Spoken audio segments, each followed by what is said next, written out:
Hello दोस्तों, आपका स्वागत है इस भूगोल की इस लाइव में। आपको हम आज सिखाने वाले हैं भूगोल। तो चलते हैं, आज हम अपनी क्लास को स्टार्ट करते हैं। भूगोल में अध्याय 1 पढ़ेंगे ब्रह्मांड। मतलब ब्रह्मांड किसे कहते हैं, क्या होता है ब्रह्मांड, यूनिवर्सल बोलते हैं इंग्लिश में। चलो चलते हैं। मानव मस्तिष्क में एक क्रमबद्ध रूप में जब संपूर्ण विश्व का चित्र उभरा तो उसने मुझे इसे ब्रह्मांड की संज्ञा दी। मतलब कॉस्मोस भी बोलते हैं ब्रह्मांड को। मिस्र यूनानी परंपरा के खगोल शास्त्री क्लॉडियस टोलेमी 140 ईस्वी ने सर्वप्रथम इसका नियमित अध्ययन कर जियोसेंट्रिक मतलब भू केंद्रित अवधारणा का प्रतिपादन किया। इस अवधारणा के अनुसार पृथ्वी ब्रह्मांड के केंद्र में है तथा सूर्य व अन्य उसके ग्रह हैं इसकी परिक्रमा करती हैं। ब्रह्मांड के संदर्भ में यह अवधारणा लंबे समय तक बनी रही, परंतु सन 1543 ईस्वी में पोलैंड के निकोलस कोपरनिकस, आधुनिक खगोलशास्त्र के जनक भी कहा जाता है, ने जब हेलियोसेंट्रिक अवधारणा मतलब सूर्य केंद्रित अवधारणा का प्रतिपादन किया तो उसके बाद ब्रह्मांड के संदर्भ में एक क्रांतिकारी परिवर्तन आया। इस अवधारणा के तहत कोपरनिकस ने यह बताया कि ब्रह्मांड के केंद्र में पृथ्वी नहीं बल्कि सूर्य है। यद्यपि ब्रह्मांड संबंधी उनकी अवधारणा सौर परिवार तक सीमित थी, फिर भी इस अवधारणा ने ब्रह्मांड के अध्ययन की दिशा को बदल दिया।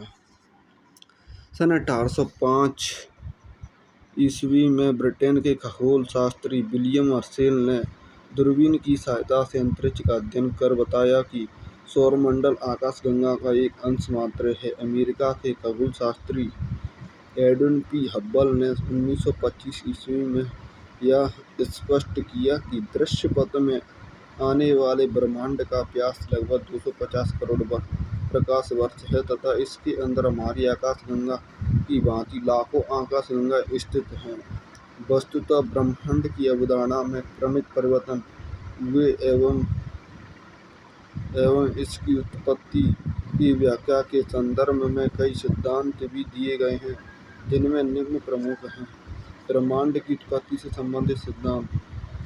पहला सिद्धांत बिग बैंग सिद्धांत, बिग बैंग थ्योरी, जॉर्ज लेवेंथियर। साम्यावस्था सिद्धांत, थॉमस गोल्ड एवं हरमन बांडे। तीसरा सिद्धांत है दोलन का सिद्धांत, इसे अंग्रेजी भाषा में पल्सेटिंग यूनिवर्स थ्योरी। इसके प्रतिपादन करता है डॉक्टर एलन सैंडविच। बिग बैंग सिद्धांत ब्रह्मांड की उत्पत्ति के संबंध में यह सर्वाधिक मान्य सिद्धांत है। इस सिद्धांत का प्रतिपादन बेल्जियम के खगोल शास्त्री एवं पादरी जॉर्ज लेवेंथियर ने किया था। इनके अनुसार बिग बैंग सिद्धांत के अनुसार आज से लगभग 13.8 अरब वर्ष पहले वर्तमान ब्रह्मांड एक अत्यधिक सघन, हाईली डेंस एवं अत्यंत उच्च तापमान हाई टेम्परेचर वाले एकल पिंड अथवा बिंदु के रूप में था, जिसे सिंगुलैरिटी कहा गया। इस पिंड में एक महाविस्फोट बिग बैंग हुआ, जिससे इसमें निहित पदार्थों का बिखराव प्रारंभ हो गया और कालांतर में इन्हीं पदार्थों के संबंध से ब्रह्मांडीय पिंडों एवं आकाशगंगा का निर्माण हुआ। इनमें पुनः विस्फोट से निकले पदार्थों के संबंध से बने असंख्य पिंड तारे स्टार्स कहलाए। इसी प्रक्रिया से कालांतर में ग्रहों व उपग्रहों का भी निर्माण हुआ। इस प्रकार बिग बैंग परिघटना से ब्रह्मांड की उत्पत्ति हुई तथा तभी से ब्रह्मांड में निरंतर विस्तार जारी है। इसके साक्ष्य के रूप में आकाशगंगाओं के बीच बढ़ती दूरी का संदर्भ दिया जाता है। ब्रह्मांड के रहस्यों को जानने के लिए European centre for nuclear research सर्न ने 30 मार्च सन 2010 को जिनेवा में पृथ्वी की सतह से 100 फीट नीचे एवं 27 किलोमीटर लंबी सुरंग में लार्ज हैड्रॉन कोलाइडर LHC नामक ऐतिहासिक महाप्रयोग सफलतापूर्वक किया। जिसमें 1000 से भी अधिक वैज्ञानिक शामिल थे। इसमें प्रोटॉन बीमों को लगभग प्रकाश की गति से टकराया गया तथा हिग्स बोसॉन कणों के निर्माण का प्रयास किया गया। इस महाप्रयोग के माध्यम से ब्रह्मांड की उत्पत्ति से संबंधित ऐसी अनसुलझी अवधारणाओं को परखने का प्रयत्न किया गया जिन्हें अब तक डार्क मैटर, डार्क एनर्जी, एक और डायमेंशन व गॉड पार्टिकल्स के नाम से पुकारा जाता रहा है। वस्तुतः इस महाप्रयोग के माध्यम से वैज्ञानिक लगभग 15 अरब वर्ष पहले हुई उस ब्रह्मांडीय परिघटना को प्रयोग में दोहराना चाहते हैं जिसे विज्ञान की दुनिया में बिग बैंग के नाम से भी जाना जाता है।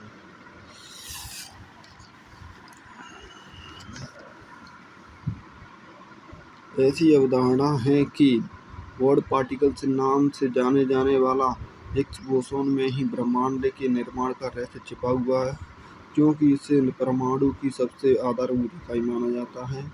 उपरोक्त महाप्रयोग द्वारा सर्न ने अंततः 4 जुलाई 2012 को हिग्स बोसॉन के समान सब एटॉमिक पार्टिकल की खोज करने में सफलता हासिल की है, जिससे ब्रह्मांड के रहस्यों को जानने के विषय में महत्वपूर्ण उपलब्धि माना जा रहा है। 14 फरवरी 2013 को लॉर्ज हैड्रॉन कोलाइडर को बंद कर दिया गया था, जिसे जून 2015 से पुनः प्रारंभ कर दिया गया, किंतु सर्न कंट्रोल सेंटर ने 3 दिसंबर 2018 को इसे एक बार फिर बंद कर दिया। अब इसका परिचालन वर्ष 2021 में प्रारंभ किया जाएगा। आकाशगंगा मतलब गैलेक्सी। ब्रह्मांड में लगभग 100 अरब आकाशगंगा है। आकाशगंगा असंख्य तारों का एक विशाल पुंज होता है, जिसमें एक केंद्रीय बल्ज एवं 3 घूर्णनशील भुजाएं होती हैं। ये तीनों घूर्णनशील भुजाएं अनेक तारों से निर्मित होती हैं। बल्ज आकाशगंगा के केंद्र को कहा जाता है। यह तारों का संकेंद्र सर्वाधिक होता है। प्रत्येक आकाशगंगा में लगभग 100 अरब तारे होते हैं। लिमन अल्फा ब्लॉस अमीबा के आकार की एवं 20 करोड़ प्रकाश वर्ष चौड़ी विशालकाय गंगाओं और गैसों का समूह है। इस विशालकाय संरचना की आकाशगंगा ब्रह्मांड में उपस्थित अन्य आकाशगंगा की अपेक्षा एक दूसरे से 4 गुनी ज़्यादा निकट है। एंड्रोमेडा हमारी आकाशगंगा की सबसे निकटतम आकाशगंगा है, जो हमारी आकाशगंगा से 2.2 मिलियन प्रकाश वर्ष की दूरी पर स्थित है। अगस्त 2020 में नासा के वैज्ञानिकों ने हब्बल स्पेस टेलीस्कोप का उपयोग करके एंड्रोमेडा आकाशगंगा के आसपास एक गैसीय आवरण, जिसे प्रभाव मंडल हालो कहा जाता है, का मानचित्रण किया है। इस प्रभाव मंडल के द्वारा आकाशगंगा के अतीत एवं भविष्य के विकास के बारे में जानकारी एकत्रित की जा सकती है। फरवरी 2020 में खगोल वैज्ञानिकों ने XMM 2599 नामक एक आकाशगंगा की खोज की। आकार में असामान्य रूप से बड़ी यह आकाशगंगा 12 अरब वर्ष पूर्व अस्तित्व में थी। इसके अस्तित्व के समय ब्रह्मांड मात्र 1.2 बिलियन वर्ष पुराना था। हमारी आकाशगंगा को मंदाकिनी कहा जाता है। इसकी आकृति सर्पिल स्पाइरल मिल्की वे रात के समय दिखाई पड़ने वाले तारों का समूह है, जो हमारी आकाशगंगा का ही भाग है, और ये नेबुला हमारी आकाशगंगा के सबसे शीतल और चमकीले तारों का समूह है। हमारी आकाशगंगा का व्यास 1 लाख प्रकाश वर्ष है। सूर्य हमारी आकाशगंगा का एक तारा है। यह आकाशगंगा की परिक्रमा 200 मिलियन मतलब 220 करोड़ वर्षों से भी अधिक समय में कर रहा है। प्लेनेमस सौरमंडल से बाहर बिल्कुल एक जैसे दिखने वाले जुड़वा पिंडों का एक समूह है। साइरस या डॉग स्टार पृथ्वी से 9 प्रकाश वर्ष दूर स्थित है तथा सूर्य के 2 गुने द्रव्यमान वाला तारा यह सूर्य से 20 गुना अधिक चमकीला है एवं यह रात्रि में दिखाई पड़ने वाला सर्वाधिक चमकीला तारा है। प्रोक्सिमा सेंचुरी सूर्य का निकटतम तारा है। यह सूर्य से 4.3 प्रकाश वर्ष दूर है। गैलीलियो ने सन 1609 में पहली बार दूरबीन का प्रयोग करते हुए रात में आकाश का अध्ययन किया। इन्होंने ऐसे तारों की पहचान की जिन्हें नग्न आंखों से नहीं देखा जा सकता है। जुलाई 2017 में भारतीय खगोलविदों के एक दल ने अब तक अज्ञात रहे आकाशगंगाओं के एक अत्यधिक बृहद समूह या सुपर क्लस्टर की खोज की है। मीन नक्षत्र पिसेस कॉन्स्टिलेशन की दिशा में अवस्थित आकाशगंगा के इस बृहद सुपर क्लस्टर को सरस्वती नाम दिया गया। सरस्वती सुपर क्लस्टर ब्रह्मांड में अब तक ज्ञात सर्वाधिक बृहद संरचना में से एक है। आकाशगंगाओं के समूह या श्रृंखला को सुपर क्लस्टर कहा जाता है। भारतीय अंतरिक्ष अनुसंधान संगठन इसरो ने 4 अगस्त 2015 को राजस्थान के उदयपुर के फतेह सागर और तृप्त सागर स्थित सौर वेधशाला में इसी सबसे बड़ी सौर दूरबीन मल्टी एप्लीकेशन सोलर टेलीस्कोप मास्ट का निर्माण किया। इस दूरबीन से सूर्य की प्रति मिनट मीटर वेलोसिटी की तस्वीरें प्राप्त कर सूर्य के विषय में अधिक से अधिक जानकारी प्राप्त की जा सकेगी तथा इससे में आकाशीय गतिविधियों पर भी नजर रखी जा सकती है। चीन ने विश्व की सबसे बड़ी रेडियो दूरबीन FAST 500 metre aperture spherical radio telescope का निर्माण किया। नासा ने स्पियर अंतरिक्ष टेलीस्कोप द्वारा ट्रैपिस्ट-1 नामक एक सौरमंडल खोजा है, जिसका नाम चिली में स्थित रोबोटिक टेलीस्कोप ट्रैपिस्ट के नाम से पर रखा गया है। स्पियर स्पेस टेलीस्कोप को लगभग 16 वर्षों के बाद 30 जनवरी 2020 को सेवानिवृत्त कर दिया गया।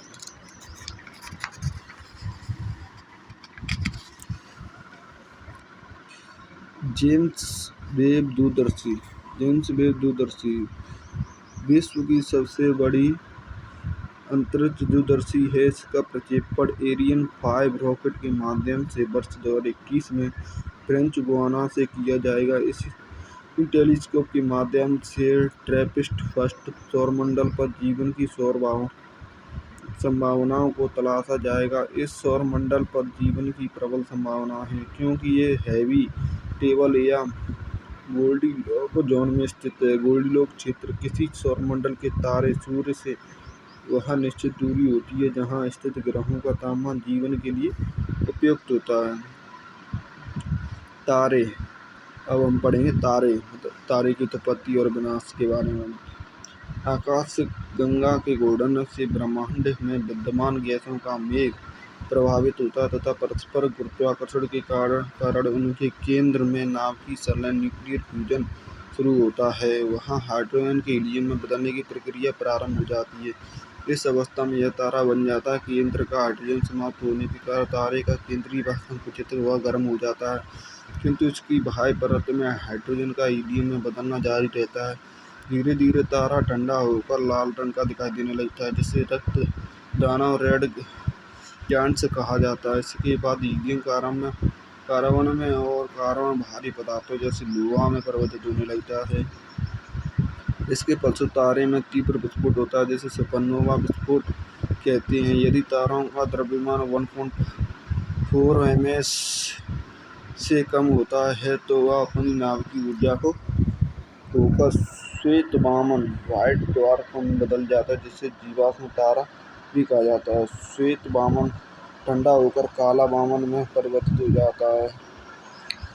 1.4 ms को चंद्रशेखर लिमिट कहते हैं। इससे अधिक द्रव्यमान होने पर मुक्त रूप से घूमते इलेक्ट्रॉन अत्यधिक वेग के कारण एक को छोड़कर बाहर चले जाते हैं तथा न्यूट्रॉन बचे रह जाते हैं। इस अवस्था को न्यूट्रॉन तारा या पल्सर कहते हैं। न्यूट्रॉन तारा भी असीमित समय तक सिकुड़ता चला जाता है, अर्थात न्यूट्रॉन से तारे में अत्यधिक परिमाण में द्रव्यमान अंततः एक ही पिंड पर संकेंद्रित हो जाता है। ऐसे असीमित घनत्व के द्रव्य युक्त पिंडों को कृष्ण छिद्र या ब्लैक होल कहते हैं।